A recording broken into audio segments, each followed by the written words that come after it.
اعوذ باللہ من الشیطان الرجیم بسم اللہ الرحمن الرحیم السلام علیکم جمیعا ورحمۃ اللہ وبرکاتہ۔ امید ہے کہ آپ سب بخیر و عافیت ہوں گے۔ خداوند عالم ہم سب کی اطاعت، عبادات، روزہ داری، تمام مناجات، دعائیں، استغفار قبول فرمائیں انشاءاللہ، اور ہمارے اور آپ کے لیے ماہ مبارک رمضان ذخیرہ آخرت ہو، جو اس میں ہم اور آپ نیک کام کریں گے، یہ سارے کام ہمارے اور آپ کے لیے آخرت میں ذخیرہ ہو انشاءاللہ۔ جیسے کہ گزشتہ کلاسز میں ہم اور آپ نے عرض کیا آپ کی خدمت میں قرآن کی تفاسیر کے حوالے سے، اور یہ قرآن کتنے مہم ہے ہماری زندگی میں، ہم اور آپ کو کے پاس یہ کتنی بہترین نعمت ہے اور خدا کی بہترین امانت ہم مسلمانوں کے حوالے ہیں، اور یہ ہمارے اور آپ کے لیے فخر ہے کہ پوری دنیا میں اگر کوئی کہے کہ ہمارے پاس اللہ کی کتاب ہے جس میں کوئی شک نہیں، جس میں کوئی شبہ نہیں، اور جو تمام عالم بشریت کے لیے ہدایت ہیں، تو یہ کوئی اور قوم نہیں، صرف ہم اور آپ ہی کہہ سکتے ہیں اس پوری دنیا میں۔ اس قرآن کے حوالے سے حضرت زہرا سلام اللہ علیہا کی ایک بہترین روایت ہے جسے ہم اور آپ کو یاد رکھنی چاہیے، وہ یہ کہ حضرت فرماتی ہیں کہ حبب الی من دنیاکم ثلاث، مجھے تمہاری دنیا میں سے 3 چیزیں بہت مہم ہیں، اور پسند ہے مجھے دنیا میں 3 چیزیں۔ خواب کیا ہیں؟ حبب الی من دنیاکم ثلاث۔ اس کے بعد فرماتی ہیں کہ تلاوت کتاب اللہ، سب سے پہلی چیز جو حضرت زہرا سلام اللہ علیہا کو اس دنیا میں پسند ہے وہ یہ کہ قرآن کی تلاوت کرنا، قرآن پڑھنا، قرآن کا مطالعہ کرنا، قرآن کی باتوں کو سمجھنا، اللہ کے حکم کو، اللہ کے فرامین کو سمجھنا۔ اس کے بعد فرماتے ہیں کہ وَالنَّظَرُ فِي وَجْهِ رسول اللہ، اور رسول اللہ کے چہرے کی زیارت کرنا۔ یعنی آج کے دور میں ہم اور آپ پیغمبر کی زیارت تو نہیں کر سکتے، لیکن وارث پیغمبر حضرت مہدی عجل اللہ تعالیٰ فرجہ الشریف کی زیارت کر سکتے ہیں۔ جب ہم زیارت کرتے ہیں تو کیا ہے، یعنی ہم جب ملتے ہیں کسی سے تو ان کی باتوں کو یاد رکھتے ہیں، ان کے نصیحتوں کو یاد رکھتے ہیں، ان کے بتائے ہوئے باتوں پر عمل کرتے ہیں۔ بالکل یہی آج کے دور میں ہم اور آپ کے لیے بھی ایک اپورچونٹی ہے کہ حضرت زہرا سلام اللہ علیہا جس چیز کی طرف ہم اور آپ کو متوجہ کر رہی ہیں وہ یہ کہ دیکھو قرآن کی تلاوت کرو جو تمہارے پاس ہے، اور پیغمبر کی زیارت کرو، یعنی پیغمبر کی باتوں پر، پیغمبر کی سنت پر عمل کرو، اور بہترین سنت جو ہمارے اور آپ کے پاس ہے وہ پیغمبر سے مربوط روایتیں ہیں، اہل بیت سے جو روایتیں ہم اور آپ تک پہنچی وہ باتیں ہیں، اور خود امام زمان اجل اللہ تعالیٰ فرجہ الشریف جو آج کے دور میں ہمارے اور آپ کے امام ہیں، امام عصر ہیں، تو ان کی باتوں پر عمل کرنے کی کوشش کریں۔ تیسری بات جو حضرت زہرا سلام اللہ علیہا کو اس دنیا میں بہت پسند ہے وہ یہ کہ وَالْإِنفَاقُ فِي سَبِيلِ اللَّهِ، اور راہ خدا میں انفاق کرنا۔ ہم اور آپ کو معلوم ہے کہ انفاق صرف مال اور دولت کو غریبوں میں، ضرورت مندوں میں خرچ کرنے کا نام ہی نہیں ہے۔ انفاق کا بہت وسیع معنی ہے۔ انفاق سے مراد یعنی کسی کو کسی فیلڈ میں مدد کرنا، یعنی ہم اور آپ عالم ہیں تو علم سے مدد کریں، آپ انجینئر ہیں انجینئر کی فیلڈ میں مدد کریں، آپ ڈاکٹر ہیں ڈاکٹر کی فیلڈ میں مدد کریں۔ تو ہر طرح کے انفاق، آپ سب اسٹوڈنٹ ہیں تو ایک دوسرے کے لیے وہ باتیں، وہ سبجیکٹ، وہ چیزیں جو سمجھ میں نہیں آتی، وہ تھیسس جو بیچارہ نہیں لکھ پا رہے، ایک دوسرے کی مدد کرنا، یہ بھی انفاق فی سبیل اللہ ہے۔ یعنی آپ ایک وقت دے رہے ہیں اپنے ایک دوست کے لیے، اپنے ایک عزیز کے لیے، کہ وہ اس کے ذریعے بہتر طریقے سے آگے بڑھ سکے۔ تو اس حساب سے یہ روایت بہت بہترین ہے کہ حبب الی من دنیاکم ثلاث، کہ تمہاری دنیا سے مجھے 3 چیزیں پسند ہیں: تلاوت کتاب اللہ، قرآن کی تلاوت کرنا، قرآن کا پڑھنا، والنظر فی وجہ رسول اللہ، اور رسول اللہ کے چہرے کی زیارت کرنا، والانفاق فی سبیل اللہ، اور راہ خدا میں انفاق کرنا۔ تو ان روایتوں پہ عمل کرنے کی، ان روایتوں کو سمجھنے کی خدا ہم اور آپ کو توفیق عطا فرمائے انشاءاللہ۔ عزیز جوانوں، آپ کی خدمت میں سورہ بقرہ کی کچھ آیتوں کی تفسیر پیش کر رہا تھا، جس میں ہم اور آپ اعجاز قرآن کے حوالے سے گفتگو کر رہے ہیں کہ قرآن کا معجزہ کیا ہے۔ قرآن کس لیے ہمارے اور آپ کے لیے معجزہ ہے۔ میں اپنے ہوسٹ سے گزارش کروں گا کہ وہ دوبارہ مجھے اسکرین شیئر کرنے کی اجازت دے دیں تاکہ میں اسکرین ریکارڈ کر سکوں آپ کے لیے۔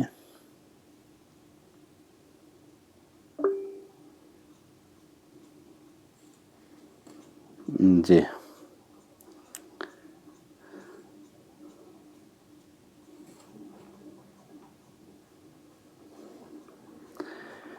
تو ہم اور آپ نے قرآن کے معجزہ ہونے کے بارے میں پڑھ رہے ہیں کہ یہ کچھ آیات قرآن کے معجزہ ہونے کے بارے میں بتاتے ہیں، اور کچھ ایسی نصیحتیں ہیں اس میں جس پر ہم اور آپ کو تھوڑے سے غور و فکر کرنے۔ آواز آپ سب کو آ رہی ہے؟ دیکھیں، یہاں سے ہم لوگوں نے شروع کیا تھا اعجاز قرآن کے حوالے سے۔ تو میں پہلے ان 4 آیتوں کا جس کا ہم اور آپ نے گزشتہ کلاس میں ترجمہ کیا ہے اس کا مختصر ترجمہ پیش کرتا ہوں۔ بسم اللہ الرحمن الرحیم۔ یا ایھا الناس اعبدوا ربکم الذی خلقکم والذین من قبلکم لعلکم تتقون۔ اے لوگو، یہاں پہ مومنین اے مسلمانوں نہیں کہا اے لوگو پوری دنیا کی، یعنی تمام 6 ارب 7 ارب 8 ارب جو اس دنیا میں انسان ہیں ان سے مخاطب ہو کے خدا فرما رہا ہے، اے انسانوں کیا کرو؟ اللہ کی عبادت کرو، اپنے رب کی عبادت کرو۔ وہ رب کون ہے؟ یہاں پہ ایک خدا کی صفت بیان کی کہ الذی خلقکم، جس نے تجھے پیدا کیا، تم لوگوں کو پیدا کیا، والذین من قبلکم، تم لوگوں سے بعد بہت سی جنریشن، بہت سی قوم قبیلے، بہت سے لوگ آئے ہیں چلے گئے ہیں، ان لوگوں کو بھی خدا نے خلق کیا تھا۔ لہٰذا اس خدا کی عبادت کرو جس کے پاس یہ طاقت ہے، جو کریٹر ہے اس پوری دنیا کا، تم لوگوں کا، تم سے قبل کے لوگوں کا، سب کا۔ کہا کیوں عبادت کروں؟ لعلکم تتقون، تاکہ تم ایک پرہیزگار انسان بن سکے، تم ویسا انسان بن سکے جس سے خدا تم پر راضی ہو۔ اس کے بعد خداوند عالم ارشاد فرماتا ہے اپنی دوسری صفت کی طرف، الذی جعل لکم الارض فراشا، خدا وہ ہے جس نے زمین کو فرش بنایا تاکہ تم آرام سے رہ سکو، بچھونا بنایا تم اس پر آرام سے رہ سکو، زندگی گزار سکو۔ والسماء بناء، اور آسمان کو چھت کی طرح بنایا، بنا بنا دیا۔ اس کے بعد کیا ہے؟ وَأَنزَلَ مِنَ السَّمَاءِ مَاءً، اور اس خدا نے آسمان سے بارش برسایا۔ کیوں بارش برسایا؟ فَأَخْرَجَ بِهِ مِنَ الثَّمَرَاتِ، تاکہ اس سے پھل فروٹ نکلے۔ کہا کیوں نکلے؟ رِزْقًا لَكُمْ، جو تمہارے لیے روزی ہو، تاکہ تم کھا سکو، تم لوگ زندگی بسر کر سکو، تمہارے لیے آسانی ہو۔ اس کے بعد خداوند عالم پھر منع کرتا ہے، فَلَا تَجْعَلُوا لِلَّهِ أَنْدَادًا وَأَنْتُمْ تَعْلَمُونَ، جب تم خدا کو خالق مانتے ہو، خدا کو آسمان و زمین کا مالک مانتے ہو، وہ مانتے ہو جو تمہارے لیے رزق دیتا ہے، تو فَلَا تَجْعَلُوا لِلَّهِ أَنْدَادًا، تو خدا کے ساتھ کسی کو شریک قرار نہ دو۔ وَأَنْتُمْ تَعْلَمُونَ، در حال کہ تم لوگ جانتے ہو کہ خدا کے علاوہ یہ سارے کام کوئی اور نہیں کر سکتا۔ تو اس میں خداوند عالم ہم اور آپ کو اپنی دوسری صفات کی طرف کیا کرتا ہے؟ متوجہ کرتا ہے۔ اس کے بعد خداوند عالم ایک چیلنج کرتا ہے پوری عالم بشریت سے۔ اب جو باتیں میں کر رہا ہوں، جو آیتیں تمہارے اوپر میں نقل کر رہا ہوں، یہ قرآن کی آیتیں ہیں۔ کہا ان کنتم فی ریب مما نزلنا علی عبدنا، اب تم لوگوں کو شک ہے کس پہ؟ قرآن پہ، یعنی جو کچھ ہم نے حضرت محمد اپنے بندے محمد پر نازل کیا ہے اس پہ تم لوگوں کو شک ہو جائے کہ یہ خدا کی طرف سے نہیں ہے، یہ کسی اور کی طرف سے ہے، یا حضرت محمد نے خود سے بنائے ہیں، کچھ بھی شک ہو جائے تم لوگوں کو، فَأْتُوا بِسُورَةٍ مِّن مِّثْلِهِ، تو تم اس جیسا ایک سورہ لے آؤ۔ وَادْعُوا شُهَدَاءَكُم مِّن دُونِ اللَّهِ، یہ چیلنج ہے، یعنی یہ تحدی ہے، یہ خداوند عالم لوگوں سے کیا ہے؟ حل میں مبارز کر رہے ہیں کہ لاؤ اب تم بھی لوگ بلاؤ کیا؟ وَادْعُوا شُهَدَاءَكُم مِّن دُونِ اللَّهِ، تم لوگ خدا کے علاوہ باقی لوگوں سے بھی مدد لو اور کیا کرو؟ بلاؤ سب کو۔ ان کنتم صادقین، اگر تم لوگ اپنے دعوے میں سچے ہو۔ دعویٰ کیا ہے؟ دعویٰ یہ ہے کہ یہ قرآن حضرت محمد پہ جو نازل ہے ہوا ہے وہ خدا کی طرف سے نہیں ہے۔ اس بات پہ اگر تم لوگوں کے پاس دلیل ہے تو لاؤ نا، پھر دوسرے سورہ لے آؤ۔ اس کے بعد خداوند عالم یہ فیصلہ بھی دے دیتا ہے وَإِن لَمْ تَفْعَلُوا، یہ لوگ کر ہی نہیں سکتے، ولن تفعلوا، اور ہرگز آئندہ کبھی بھی نہیں کر سکتے، قیامت تک آنے والے انسان بھی یہ کام نہیں کر سکتے کہ قرآن جیسا ایک سورہ لے آئے۔ اس کے بعد خدا کہتا ہے جب تم یہ نہ نہیں سکتے، اتنے لاچار ہو، اتنے مجبور ہو، اتنے کم علم ہو، اتنے کم تجربے ہو تمہارے پاس، ہاں، تو فاتقوا نار التی، تو پھر ڈرو اس آگ سے۔ کیا ہے یہ آگ کی صفت؟ کیا؟ وقودها الناس والحجارۃ اعدت للکافرین، یہ اس آگ کی خصوصیت یہ ہے کہ یہ آگ لکڑی سے نہیں جلے گی، یہ آگ انسان اور پتھر سے جلے گی۔ اعدت للکافرین، یہ تو فراہم کیا گیا ہے ایسے لوگوں کے لیے جو ان چیزوں پر ایمان نہیں رکھتے، ان چیزوں کا انکار کرتے ہیں۔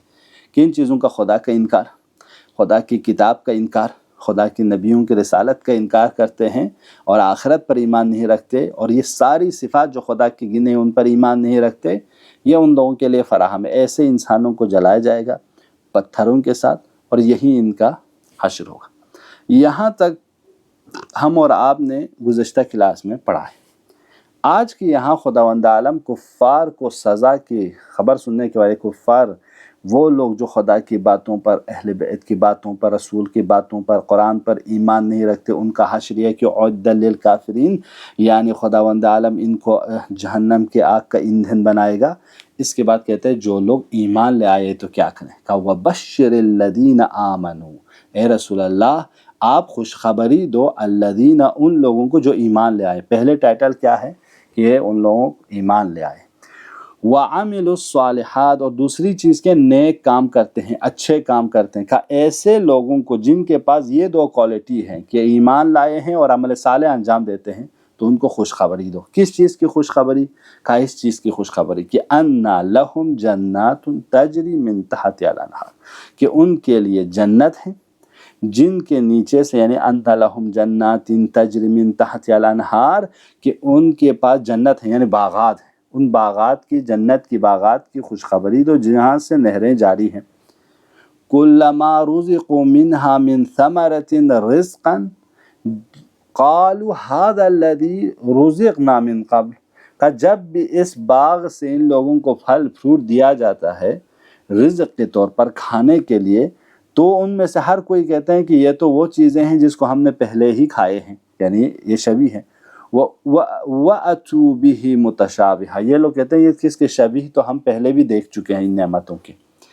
اس کے بعد کیا ہے؟ وَلَهُمْ، اور ان کے بعد ان کو خوشخبری کس چیز کی دے دو؟ یہ ساری نعمتوں کے دینے کے بعد وَلَهُمْ، کہو کہ تمہارے لیے فیہا، جنت میں، ازواج مطہرہ، کہ پاک و پاکیزہ بیویاں بھی ہیں، وَهُمْ فِيهَا خَالِدُونَ، اور تیسری خوبی یہ ہے کہ تم لوگ ہمیشہ ایسی حالت میں رہو گے، کبھی وہاں سے باہر نہیں جاؤ، وہیں تم، وہاں سے تم بہشت سے نکلو گے نہیں، یعنی ہمیشہ اسی کنڈیشن میں، اسی کوالٹی میں، اسی بہترین زندگی میں رہیں۔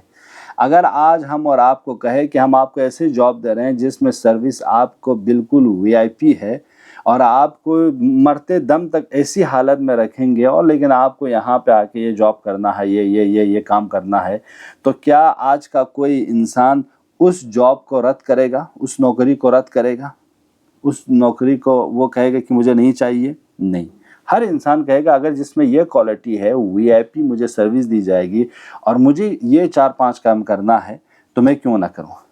لیکن خداوند عالم ہم اور آپ کو، پورے عالم بشریت کو خطاب کر کے کہہ رہا ہے کہ میرے پاس یہ کوالٹی ہے جو ان 2-3 کاموں کو کریں، جو ایمان لائیں اور عمل صالح انجام دیں، تو ان کو ایسی باغات ہیں جہاں پہ بہترین نہریں ہیں، جہاں تم تھکو گے نہیں، جہاں کے پھل کھا کے تم بہترین لذیذ کھانے اور پھل فروٹ جسے تم کبھی سیر نہیں ہوں گے، ہمیشہ کھانا چاہو گے، ہمیشہ کھانا چاہو گے، اور وہاں پہ پاک و پاکیزہ بیویاں تمہارے پاس ہیں اور ہمیشہ تم وہاں رہو گے۔ تو یہ خوشخبری جب دیں تو کیا مومن اور ایک انسان کے لیے یہ سوچنے کا مقام نہیں ہے کہ خدا کی نعمتوں کے لیے خود کو تیار کریں، دنیا میں وہ عمل انجام دیں جو ایک ایمان کا مومن انجام دیتا ہے؟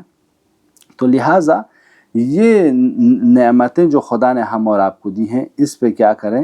غور و فکر کریں۔ یعنی یہ ہمارے اور آپ کے لیے آیت غور و فکر کرنے کے لیے کافی ہے، ایک جوان کے لیے، کہ واقعاً خدا نے اگر مجھے یہ وعدہ کیا ہے، اور خدا تو ایسا ہے کہ لا یخلف اللہ، کہ خدا اپنے وعدے کی مخالفت نہیں کرتا، وعدہ خلافی نہیں کرتا، دیکھیے وعدہ ہے، ایک وعید ہے، یہ دو لفظ سنے ہوں گے آپ نے۔ خدا جب وعدہ کرتا ہے تو وعدے پہ وفا کرتا ہے، لیکن خدا کبھی کبھی وعید کرتا ہے کہ میں تم لوگوں کو سزا دوں گا، کل جہنم میں جلا دوں گا، کل تمہیں وہاں پہ کہا جاتا ہے کہ وعید میں امکان ہے خدا اس پہ عمل نہ کرے، یعنی خدا جسے ہم اور آپ کے سزا دیں گے لیکن کل ہمیں سزا نہ دیں، کل ہمیں معاف کر دیں، یہ بھی ہے۔ تو لہٰذا کہتے ہیں جو وعدہ کیا ہے اس میں کوئی خلاف نہیں کرے گا، یعنی وعدہ خدا اپنے وعدے کو وفا کرے گا، لیکن جو وعید کی ہے یعنی سزا کی، جو وعدہ کی ہے ہمیں سزا دیں گے، اس میں امکان ہے خدا کیا کریں، ہمارے اور آپ کے حالات دیکھ کر ہم اور آپ پر رحم کھا جائے، تو یہ ہو سکتا ہے۔ اب یہاں پہ 26ویں آیت میں خداوند عالم ان لوگوں کو ایک جواب دے رہا ہے جن لوگوں کو قرآن پر اور قرآن کی مثالوں پر اعتراض ہے۔ وہ اعتراض کیا ہے؟ وہ اعتراض یہ ہے کہ قرآن میں خداوند عالم چھوٹی چھوٹی مثالیں کیوں دیتا ہے؟ کیوں خدا چھوٹی چھوٹی مثلا مچھر کی مثال دیا، مکھی کی مثال دیا اور شہد کی مکھی کی مثال دی، ایسی چھوٹی چھوٹی مثالیں دے کر خدا کیا کہنا چاہتا ہے؟ تو کفار لوگ یہ اعتراض کرتے ہیں۔ تو اب خدا یہاں پہ ان لوگوں کا جواب دیتا ہے کہ ان اللہ لا یستحی ان یضرب مثلا ما بعودۃ فما فوقها، دیکھو خدا کو کوئی شرم نہیں آتا کہ وہ مچھر کی مثال دیں یا مچھر سے بڑی چیز کی مثال دیں یا مچھر سے بڑے مخلوق کے یا چھوٹے مخلوق کے مثال کے طور پر پیش کریں، اس میں کوئی خدا کو شرم نہیں آتی۔ کیوں؟ کوئی پریشانی نہیں ہے، خدا کے لیے کوئی شرم کی بات نہیں ہے۔ کہا کیوں؟ کیونکہ جب انسان مثال سمجھتا ہے، مثال کے ذریعے باتوں کو سمجھتا ہے۔ بہت سی جگہ ایسی ہیں کہ ہم کسی کانٹیکٹ کو سمجھانا چاہتے ہیں، اس کانٹینٹ کو سمجھانے کے لیے، اس مفہوم کو سمجھانے کے لیے، اس کانسیپٹ کو سمجھانے کے لیے صرف کانسیپٹ بیان کیا جائے تو بہت سے لوگوں کو آسانی سے سمجھ میں نہیں آتی، لیکن اس سے پہلے ایک مثال دے دیا جائے تو اس مثال کے ذریعے فوراً اس بات کو کیا کر لیتا ہے؟ کیچ کر لیتا ہے۔ تو مثالیں بہت سی مددگار ہوتی ہیں صحیح مطلب کو سمجھانے کے لیے۔ تو خدا کہتا ہے مجھے کوئی حیا نہیں ہے کہ میں مثال دوں مچھر کا تاکہ تم لوگ سمجھ جاؤ، میں مثال دوں دوسری چیزوں کا کہ تم کسی مطلب کو سمجھ لو، اس میں کوئی خدا کو وہ نہیں ہے۔ لیکن فَأَمَّا الَّذِينَ آمَنُوا فَيَعْلَمُونَ أَنَّهُ الْحَقُّ مِنْ رَبِّهِمْ، یہ تو ہے کہ جو مومن ہے، جو خدا پر ایمان رکھتے ہیں، وہ لوگ تو جانتے ہیں کہ جو خدا مثال دے رہے ہیں وہ حق ہے، وہ صحیح ہے، وہ رائٹ ہے، کہ واقعاً ایسے ہی ہو سکتا ہے۔ لیکن وَأَمَّا الَّذِينَ كَفَرُوا، لیکن جو ایمان نہیں لائے، جو ان بلیورز ہیں، وہ کیا ہیں؟ فَيَقُولُونَ مَاذَا أَرَادَ اللَّهُ بِهَذَا مَثَلًا، مثلا خدا اس مثال کے ذریعے ہمیں کیا سمجھانا چاہ رہا ہے؟ یعنی اعتراض کرتے ہیں، وہ لوگ اعتراض کرتے ہیں جو خدا پر ایمان نہیں رکھتے، خدا کی باتوں پر وہی لوگ اعتراض کرتے ہیں اور خدا کی مثالوں پر وہی لوگ اعتراض کرتے ہیں۔ اس کے بعد کہتے ہیں کہ یضل بہ کثیرا ویہدی بہ کثیرا، خدا بہت سے مثالوں کے ذریعے لوگوں کو ہدایت دیتا ہے، بہت سے مثالوں کے ذریعے لوگوں کو گمراہ کرتا ہے۔ یعنی انہی مثالوں کے ذریعے خدا کچھ لوگوں کو ہدایت کی طرف رہنمائی کرتا ہے، کچھ لوگوں کو گمراہی کی طرف رہنمائی کرتا ہے۔ یعنی خدا انہی مثالوں کو سمجھنے والا ہدایت پا جاتے ہیں، جو ان مثالوں کو نہ سمجھے وہ گمراہ ہو جاتے ہیں۔ لیکن گمراہ کون ہوتے ہیں؟ کہا کہ گمراہ کوئی نہیں ہوتا، وما یضل بہ الا الفاسقین، لیکن جو فاسق ہے وہی گمراہ ہوتے ہیں، کوئی اور اس کے علاوہ مومن کبھی گمراہ نہیں ہوتے۔ تو اس آیت میں جو ہم اور آپ کو بتایا جا رہا ہے کہ مثال کے ذریعے حقائق کو سمجھانا چاہ رہا ہے۔ دوسرا کہتے ہیں کہ مومن والے یعنی اہل ایمان کے پاس وہ فہم و شعور ہے کہ اللہ کی باتوں کی سچائی کو سمجھ سکے، لیکن کافروں کے دل میں، کافروں کی عقل میں وہ کجی ہے کہ جس کے ذریعے وہ ان مثالوں میں تذبذب کا شکار ہو جاتے ہیں، کہ مثال میں شک کر لیتے ہیں، ان مثالوں کو سمجھ نہیں لیتے ہیں کہ ان مثالیں کے ذریعے ہم ہدایت کی طرف لہٰذا وہ ہدایت سے دور ہوتے چلے جاتے ہیں اور گمراہی میں مبتلا ہوتے چلے جاتے ہیں۔ کہ فاسق کا گمراہ ہونا اس بات کی دلیل ہے کہ وہ خدا کے اعمال میں، خدا کے باتوں میں خدا کی ہدایت کو رد کرتا ہے، اس کا انکار کر دیتا ہے۔ تو جتنا انسان خدا کی باتوں کو انکار کرے گا، صحیح راستے کا انکار کرے گا، اتنا وہ گمراہ ہوتا چلا جائے گا۔ مثلا ایک انسان کو اگر خدا راہ ہدایت دے کہ تم اس راستے سے چلے جاؤ، تو وہ کہیں گے نا، آپ نے جب یہ بتایا ہے کہ مجھے مثلا آپ کرو کہ آپ کارگل میں ہیں اور آپ کو جانا ہے دراس، آپ کو خدا نے کہا کہ دراز جانے کے لیے آپ چلے جاؤ یہاں شلک سے اور ادھر سے گزر سکتے ہو، تو آپ کہو نہیں مجھے تو شلک سے نہیں جانا ہے، کیونکہ خدا نے بتایا میں تو سانگو کی طرف چلا جاؤں گا۔ تو جتنا آپ سفر کرو گے اس کی طرف اتنا ہی دور ہوتے چلے جاؤ گے۔ بالکل یہی حال یہاں پہ، اگر ہم اور آپ خدا کی بتائے ہوئے باتوں پر، کتاب پر، ہدایت پر چلے تو ٹھیک، اگر اس کے خلاف چلے تو جتنا خلاف چلتے جاؤ گے اتنا گمراہی، اتنا دور اتنا دور اتنا دور قرآن سے ہوتے جاؤ گے، تو اتنا گمراہی اور تاریکی میں آپ چلے جاؤ گے۔ یعنی قرآن ایک بہترین مثال کے ذریعے سمجھانا چاہ رہا ہے کہ دیکھو تم لوگ حقائق فاسقوں کی طرح نہ رہو۔ فاسق لوگ وہ ہیں کہ خدا کی ہدایت کو نہیں لیتے، وہ ہدایت پر عمل نہیں کرتے، وہ تو فسق اور فجور کو اچھا سمجھ کر چلتے ہیں۔ تو اس لیے وہ جتنا اس کام کو اچھا سمجھتے ہوئے کرتے رہیں گے اتنا وہ اس دلدل میں پھنستے چلے جائیں گے۔ لہٰذا یہ مثال ان لوگوں کے لیے تھا۔ پھر اس کے بعد خداوند عالم پھر فاسقوں کی اور ایک مثال دیتا کہ فاسق لوگ کون ہیں۔ کہا کہ الذین، کیونکہ فاسق کے ہے نا ہم فاسقون ہے، یہاں پہ کیا کہا کہ وما یضل به الا الفاسقین، لیکن گمراہ نہیں ہوتے سوائے فاسق کے۔ کا فاسق کیوں گمراہ ہوتے ہیں؟ یہاں پہ خداوند عالم بتا رہا ہے کہ الذین ینقضون عہد اللہ من بعد میثاقہ، ان کے گمراہ ہونے کی ایک وجہ یہ ہے کہ جو کچھ خدا نے وعدہ کیا ہے، خدا سے وعدہ کرنے کے بعد یہ لوگ اس وعدے کو کیا کرتے ہیں؟ وفا نہیں کرتے، اس وعدے کو توڑ دیتے ہیں۔ ایک وَيَقْطَعُونَ مَا أَمَرَ اللَّهُ بِهِ أَن يُوصَلَ، اور خود اس چیز سے قطع رحم کرتے ہیں جس کا خدا نے ہمیں رشتہ بنا کے رکھنے کو کہا تھا، کہ ہمیں بتایا تھا کہ اللہ سے رشتہ مضبوط رکھو، مومنین سے رشتہ مضبوط رکھو، اپنے رشتہ داروں سے رشتہ مضبوط رکھو۔ لیکن یہ فاسق کون ہے؟ ان تمام رشتوں کو توڑ دیتا ہے، خدا سے بھی اپنا رشتہ توڑ دیتا ہے، سماجی رشتہ جو مومن کا مومن کے بھائی ہونے کے حساب سے رشتے ہوتے ہیں اس کو بھی توڑ دیتا ہے، اس کا بھی خیال نہیں رکھتا۔ خاندانی رشتہ، باپ دادا بہن بھائی چچا چچی جو ماموں ماما، یہ سارے رشتے ہمارے رشتہ داری کا ہے، وہ بھی یہ منافق لوگ کیا کرتے ہیں، فاسق لوگ کیا کرتے ہیں؟ ان چیزوں کو توڑ دیتے ہیں۔ یعنی فاسق نہ کبھی خدا کا رشتہ اس کا مضبوط ہوتا ہے، نہ سماجی جو مومن ایک دوسرے کے اوپر رشتے رکھتے ہیں، ایک دوسرے کے اوپر جو حق ہے وہ پورا کرتے ہیں، اور اسی طرح خاندانی رشتہ داری کا بھی لحاظ نہیں کرتے۔ تو یہ فاسق کی دوسری علامت ہے۔ تیسری علامت کیا ہے؟ یفسدون فی الارض اولئک هم الخاسرون، یہ لوگ زمین پر فساد برپا کرتے ہیں، گناہ اور فساد کی باتیں کرتے ہیں، جامعے میں انحراف کی باتیں کرتے ہیں، لوگوں کو توڑنے کی باتیں کرتے ہیں، تہمت اور تمام وہ برائیاں جو لوگ انجام دیتے ہیں تاکہ جامعے میں فساد کی طرف ہو جائے۔ خدا کہتا ہے اولئک هم الخاسرون، یہی وہ لوگ ہیں جو خسرے میں ہیں، وہی لوگ ہیں جو نقصان میں ہیں۔ بس کیا ہوا؟ خدا کہتا ہے کہ خدا کی باتوں پر مومن یقین رکھتے ہیں، فاسق یقین نہیں رکھتے۔ فاسق یقین نہ رکھنے کی وجہ تین چیزیں، پہلی ہے کہ خدا سے جو کیے وعدہ ہے وہ توڑ دیتا ہے، دوسرا جو ہے صلہ رحم وغیرہ نہیں رکھتا، تیسرا جو ہے فساد پھیلانے کی کوشش کرتے ہیں زمین پر۔ کہ ان تین کاموں کی وجہ سے وہ کیا ہیں؟ نقصان میں ہیں اور گھاٹے میں ہیں۔ تو یہ فاسق کی علامات ہیں۔ اس کے بعد یہاں پہ ہم اور آپ کو خدا کہتا ہے کہ کیف تکفرون باللہ وکنتم امواتا فاحیاکم ثم یمیتکم ثم یحییکم ثم الیہ ترجعون۔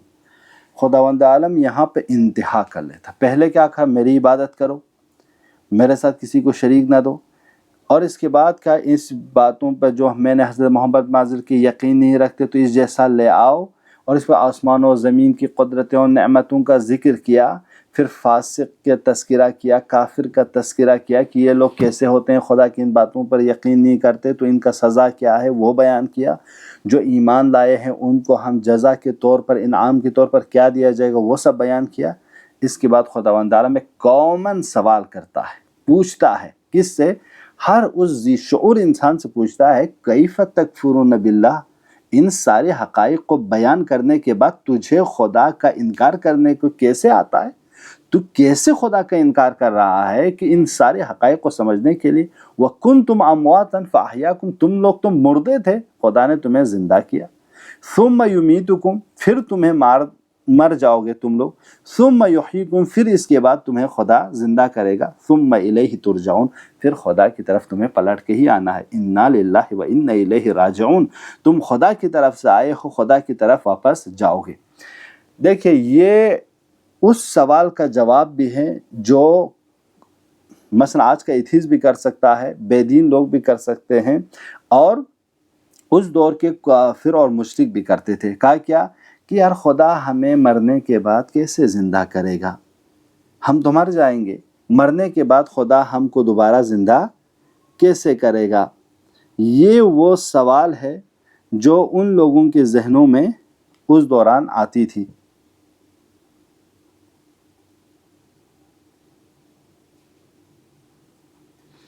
ٹھیک ہے، یہ سوال ہے کہ خدا ہم اور آپ کو اس آیت میں یہ بتانا چاہ رہا ہے کہ دیکھو یہ ان لوگوں کا جو اعتراض ہے وہ یہ کہ کیف تکفرون باللہ، کہ تم اب خدا کو کیسے انکار کر رہے ہو، ان سارے حقائق کو سمجھنے کے بعد بھی تم خدا کو کیسے انکار کر رہے ہو؟ کیف تکفرون باللہ، تم کیسے خدا کا انکار کر رہے ہو؟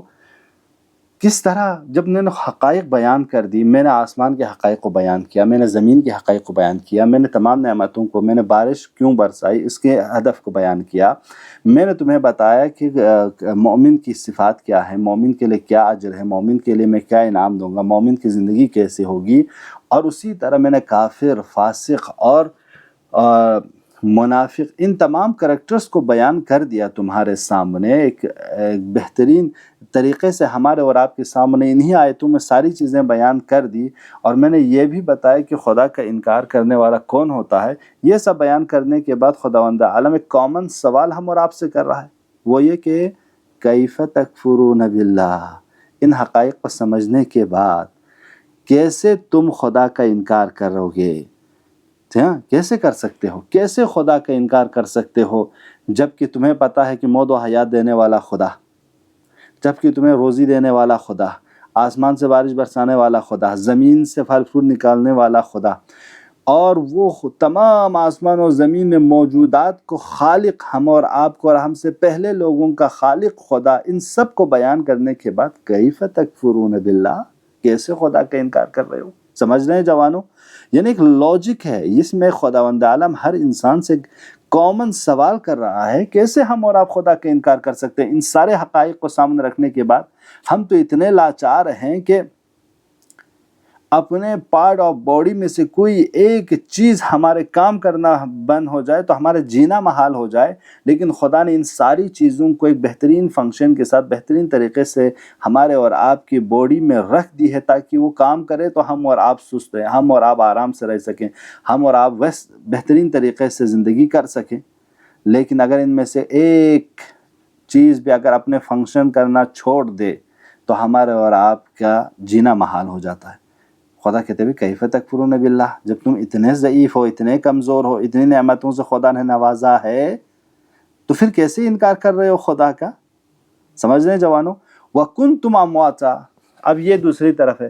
دیکھو تم سب، مثلا میں اگر 40 سال کا ہوں تو 40 سال پہلے میں نہیں تھا، مردہ تھا میں تو۔ آپ میں سے کوئی 30 سال کے ہوں گے، 30 سال پہلے آپ نہیں تھے۔ کوئی 20 سال کے، 20 سال پہلے آپ نہیں تھے۔ کوئی 60 سال کے، 60 سال سے پہلے وہ نہیں تھے۔ تو یہ تو تم سب کے سب مردے تھے، مرے ہوئے تھے۔ کس طرح خدا نے زندہ کیا تم لوگوں کو؟ خدا نے تمہیں زندگی دی، فَأَحْيَاكُمْ، زندگی دی، ثُمَّ يُمِيتُكُمْ، اس کے بعد ہم میں سے ہر کوئی مر بھی جائیں گے، اس دنیا سے چلے جائیں گے۔ پھر کیا کہتے ہیں خدا؟ ثُمَّ يُحْيِيكُمْ، پھر دوبارہ خدا زندہ کرے گا، وَإِلَيْهِ تُرْجَعُونَ، اور اسی طرح ہم خدا کے پاس چلے جائیں گے۔ تو یہ وہ سوال تھا اس دور کے لوگوں کو۔ مثلا ایک مشرک آیا پیغمبر کے پاس، آ کے اپنے باپ کے، جب مر گیا تھا تو باپ کے قبر سے ہڈی لے کے آئے، لے کے آ کے بعد پیغمبر کے سامنے وہ بوسیدہ ہڈی کو ایسے رگڑا، ریت بن گیا، خاک بن گیا، پھونک مارا، کہا یا رسول اللہ اب بتائیے، یہ میرے باپ کی ہڈی تھی جس کو میں نے پیسا اور اس کو پھونک میں ہواؤں میں بکھار دیا، اب آپ بتاؤ خدا، تمہارا خدا میرے باپ کو کیسے زندہ کرے گا کل قیامت میں؟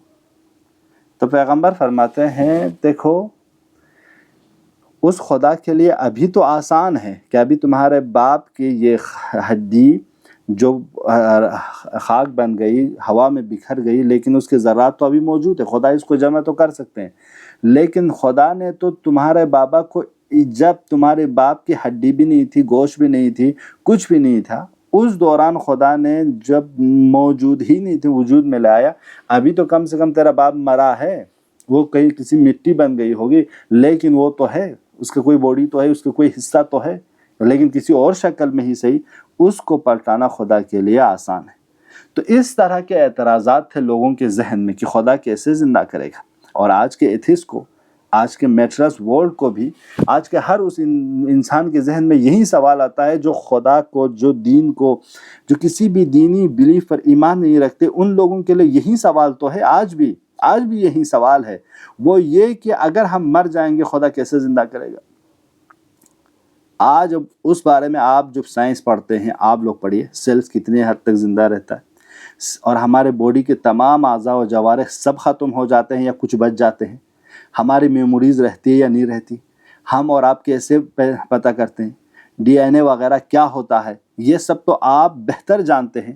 تو آج کے دور میں ان چیزوں کو سمجھانا شاید بہت آسان ہو جائے، ٹھیک ہے، کہ ہم اور آپ کو کہے کل خداوند عالم ہمارے کیے ہوئے سارے اعمال کو ہمارے سامنے دہرائے گا، تو ایک دور میں تو شاید ان لوگوں کے لیے شک کا موضوع ہو جائے کہ کیسے دہرائے گا خدا، کیسے ہمیں ثابت کرے گا۔ لیکن آج تو ایک میموری کارڈ کے ذریعے ہم اور آپ کو سمجھا دیا، تم 25 سال 26 سال جب سے یہ میموری کارڈ یوز کر رہے ہو، تم نے جو بھی کچھ بھی ریکارڈ کیا اس میں رکھا، وہ ویسے کا ویسے ہی رہے گا۔ جب تم 20 سال کے بعد 30 سال کے بعد اس میموری کو شروع سے چلاؤ تو وہ پورے کا پورے آپ کی زندگی کے فلم دکھا دے گا۔ تو خداوند عالم تو ہم اور آپ کو دعائے کمیل میں امام علی نے اشارہ بھی کیا، دیکھو خدا وہ ہے جس نے تمہارے اوپر کیا رکھتے، تمہارے اعضاء و جوارح کو گواہ بنائے کہ تم کہاں گئے تھے، کیا گئے تھے۔ تمہاری پارٹ آف باڈی تمہیں بتائے گی کہ یہ تم نے اس دنیا میں کیا کیا، آنکھ بتائے گی کیا دیکھا، کان بتائے گی کیا سنا، زبان بتائے گی کیا کھایا کیا چکا، اعضاء و جوارح بتائیں گی کہاں کہاں گیا، کہاں کہاں چھویا۔ یہ سارے پارٹ آف باڈی ہمارے خلاف کیا کریں گے، کل گواہی دیں گے، یا ہمارے حق میں گواہی دیں گے۔ اگر ہم نے نیک کام کیے ہیں، نیک چیزیں سنی ہیں، نیک چیزیں دیکھی ہے، بہترین چیزوں کو پڑھا ہے، تو ہماری آنکھیں ہمارے حق میں گواہی دیں گے، خدا اس نے قرآن پڑھا ہے، اس نے دعائیں سنی ہے، اس نے اچھے کام کیے ہیں، گواہی دیں گے۔ تو یہ اعضاء و جوارح گواہ ہے، میموری ہے ہمارے اور آپ کے۔ ایک ایک پارٹ آف باڈی اپنے کیپیسٹی کے حساب سے جو بھی اس کو حکم دیا گیا ہے، جو بھی اس کو آرڈر دیا گیا ہے، وہ موجود ہے، اس کی جس کی گواہ۔ اس کے اوپر خداوند عالم 2 فرشتے ہمارے اوپر رکھے ہیں، کیا ہے کہ ایک ہمارے نیک اعمال کو لکھ رہے ہیں، دوسرے ہمارے برے اعمال کو لکھ رہے ہیں۔ جو بھی ہم اور آپ کم کر رہے ہیں اعضاء و جوارح سے ہٹ کر، ہمارے ساری چیزیں یہ دونوں ہمارے اور آپ کی ریکارڈ کریں۔ تو یہ دوسری میموری، دوسری چیزیں جو خدا کل گواہ کے طور پر لے آئیں گے۔ کہ ان سب سے بھی اگر ہم اور آپ نے چھپ کے کوئی گناہ کیا ہے جو ان ہمارا اعضاء و جوارح کو بھی پتہ نہیں اور ہمارے ان 2 فرشتوں کو بھی پتہ نہیں، خدا کہتا ہے ان سب پر گواہ میں خود ہوں، میں تو تمہارے دل کے چھپے ہوئے راز سے واقف ہوں اس کو۔ تو یہ تو آج کے دور میں ہم سمجھانا ہمارے اور آپ کے لیے صحیح ہے کہ خدا ہمارے اور آپ کے تمام اعمال کی ایک میموری رکھیں۔ لہٰذا امام خمینی جیسے بڑی شخصیت نے کیا کہا کہ دیکھو عالم در محضر خداس، یعنی اسی پوری دنیا خدا کے کیپچر میں، خدا کے سامنے، خدا کی آنکھوں کے سامنے ہے۔ تو در محضر خدا گناہ نہ کنید، کہ خدا کے محضر میں ہو، سامنے ہو تو گناہ نہ کرو۔ بالکل ایسے ہی جب ہمارے اور آپ کو یہ معلوم ہو جائے کہ کوئی دیکھنے والے پورے پارٹ آف باڈی میں اپنے آنکھوں سے کیسے چھپاؤں، میں اپنے کان سے کیسے چھپاؤں، نہیں سنا نہیں دیکھا، جب یہ گواہ ہمارے ہیں کل قیامت میں، کیا سورہ یاسین میں نہیں پڑھا کہ تمہارے پاؤں، تمہارے اعضاء و جوارح تمہارے حق میں یا تمہارے خلاف گواہی دیں گے کل قیامت میں، ان کو زبان دی جائے گی۔ مثلا آپ کو ایک سمجھاؤں تاکہ آپ لوگ سمجھ جائیں، جوان ہیں ماشاءاللہ سب لوگ۔ آپ لوگوں نے نیند میں بولنے والے انسانوں کو دیکھا ہوگا یا سنے ہوں گے، جو نیند میں بولتے ہیں زیادہ۔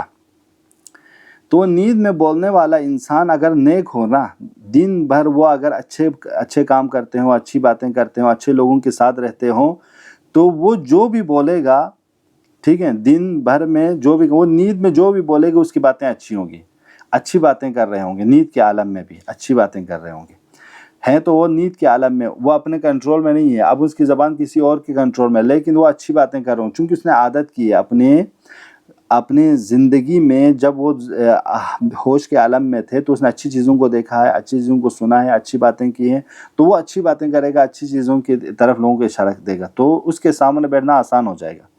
لیکن خدا نہ خواص خدا ہم میں سے کسی ایک میں یہ صفت نہ ہو، اگر ہو تو خدا ہم اور آپ کو سدھارنے کی توفیق دیں۔ اگر کوئی انسان برا بلا کہنے والا ہو، گالی دینے والا ہو، فحش بکنے والا ہو، توہین کرنے والا ہو، بد زبانی ہو، بد چلن ہو، تو وہ انسان جب نیند کے عالم میں بولے گا تو اس کے ساتھ کوئی سونے کے لیے تیار نہیں ہوگا، اتنے برے بھلے الفاظ اس کے زبان سے نکل جائے گا۔ بس یہی عالم کل قیامت میں ہے، یہی اعضاء و جوارح کو آرڈر دیا جائے گا، اب دیکھو جو کچھ اس نے کیا ہے شروع کرو، تو آنکھ دیکھانا شروع کر دے گا، کان سنانا شروع کر دے گا، زبان بولنا شروع کر دے گا۔ تو اس وقت ہم اور آپ کیسے انکار کر سکتے ہو؟ تو یہ چیزیں خدا کی ہے۔ تو ایک زمانے میں ایسے تھا کہ انسان کو زندہ کرنا محال سمجھے جاتے تھے، کہ انسان کو دوبارہ زندہ کرنا محال ہے۔ خداوند عالم اس آیت میں بتا رہے جب تم کچھ بھی نہیں تھے خدا نے وجود دی، اب تم جب مر جاؤ گے دوبارہ زندہ کرنا خدا کے لیے بڑا کام نہیں ہے۔ پس کیف تکفرون باللہ، کیسے خدا کا انکار کر سکتے ہو؟ لہٰذا جوانوں، یہ مطالب ہمارے اور آپ کے لیے سوچنے کے لیے کہ وہ خدا جب اتنا قادر ہے تو وہ ہمارے روزی کے بارے میں بھی جانتا ہے، ہمارے آئندہ ہدف کے بارے میں بھی جانتا ہے، ہم اور آپ کیا ہیں وہ بھی جانتا ہے۔ تو اس لیے دعا کرو اس خدا سے۔ یہ بہترین مہینہ جس میں ہم اور آپ خدا کے مہمان ہیں، اس خدا سے دعا طلب کرو کہ پروردگارہ ہم ناچیز ہیں، ہم خطاگار ہیں، ہم گنہگار ہیں، ہم جتنے بھی کام کریں پھر بھی ناقص ہیں، پروردگارہ ہماری مدد فرما کہ ہم صحیح کام انجام دے سکیں، ہم قرآن کو سمجھ سکیں، ان نصیحتوں کو عمل کر سکیں، نصیحتوں پر چل سکیں، اور خدایا ہم ان لوگوں میں نہ ہو جو کل قیامت میں فاسقوں کی طرح، منافقین کی طرح، کافروں کی طرح ہوں، بلکہ ہم ان کی طرح ہوں جو مومنین کے ہوں، جو متقین کے ساتھ ہوں، وہ حشر ہمارے ساتھ ہوں۔ لہٰذا ہمیشہ بہتر چیز کی دعا کریں کہ خدایا ہمیں بہترین لوگوں میں، متقین کے ساتھ، مومنین کے ساتھ محشور فرما۔ یہ دعائیں کرنے کی ضرورت ہے۔ عاقبت بخیر فرما پروردگارہ۔ ہم سب جتنے بھی جوان آج کے اس کلاس میں موجود ہیں دعا کرتے ہیں پروردگار ہم سب کو ان باتوں کو سمجھنے کی، قرآن کو سمجھنے کی اور ان نصیحتوں کو سمجھنے کی، اس پر عمل کرنے کی توفیق عطا فرما، اور پروردگارہ ہم سب کو محمد و آل محمد کے ساتھ محشور فرما۔ پروردگارہ ان تمام جوانوں کو انشاءاللہ اربعین حسینی کے موقع پر کربلا جانے کی اور تمام اتباعِ عالیہ کی زیارت نصیب فرما۔ پروردگار امام زمانہ کے ظہور میں تعجیل فرما، ہم سب کو ان کے اصحاب و انصار میں شامل فرما۔ شب جمعہ ہے، شب ظہور امام زمان ہے، شب مرحومین ہے۔ آج ہم سب کی مرحومین ہم سب کی محتاج ہیں کہ آج ہمارا بھائی، بہن، دوست، بیٹا، بیٹی، رشتہ دار ہمارے لیے دعا کریں گے۔ وہ سب امیدیں لیے ہیں کہ ماہ مبارک رمضان ہے، اور آج یہ لوگ بہترین دعائیں، بہترین چیزیں ہمارے لیے بھیجیں گے۔ پروردگارہ اگر ہم سب ان کلاسوں کے ذریعے مستحق ثواب ہو چکے ہیں تو اس میں ہمارے مرحومین کو بھی شامل فرما۔ نعوذ باللہ عذاب میں تو رہائی فرما، محمد و آل محمد کے ساتھ محشور فرما۔ سب لوگ اپنے مرحومین کے لیے اور جتنے بھی آج کے اس کلاس میں آئے ہیں ان سب کے مرحومین کے لیے سورہ فاتحہ کی تلاوت کریں۔ بسم اللہ الرحمن الرحیم، الحمدللہ رب العالمین الرحمن الرحیم مالک یوم الدین۔ بسم اللہ الرحمن الرحیم، بسم اللہ الرحمن الرحیم، قل هو اللہ احد اللہ الصمد لم یلد ولم یولد، قل هو اللہ احد اللہ الصمد لم یلد ولم یولد۔ اللہم صل علی محمد وآل محمد، اللہم صل علی محمد وآل محمد، اللہم صل علی محمد وآل محمد، اللہم اغفر للمؤمنین والمؤمنات والمسلمین والمسلمات الاحیاء منهم والاموات، تابع اللہ بیننا وبینہم بالخیرات، انک مجیب الدعوات، انک قاضی الحاجات، انک علی کل شیء قدیر، برحمتک یا ارحم الراحمین، مع الصلوات۔ اگر کوئی سوال ہو آپ لوگوں کے خدمت میں حاضر ہوں، فرمائیے۔ السلام علیکم۔ وعلیکم السلام۔ كسا ها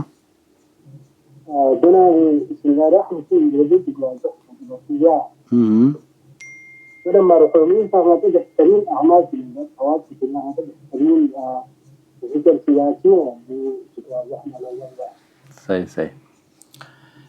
محمد صاحب پوچھ رہے ہیں کہ صلہ رحم سے مراد کیا ہے، اور اگر ہم اپنے مرحومین کے لیے کوئی بہترین کام کرنا چاہیں وہ کیا ہے؟ بہترین سوال ہے جی. اور اس کا بہترین وقت کیا کیا ہے؟ بہت بہترین سوال ہے. اس کا میں ایک مختصر جواب دینا چاہوں گا. پہلے تو صلہ رحم دیکھیں، رحم سے مراد کیا ہے؟ یعنی ہر انسان جو کسی کے رحم سے وجود میں آئے. مثلا ہم سب ایک ماں باپ سے ہیں، تو بھائی بہن سب ایک دوسرے کے لیے کیا ہیں؟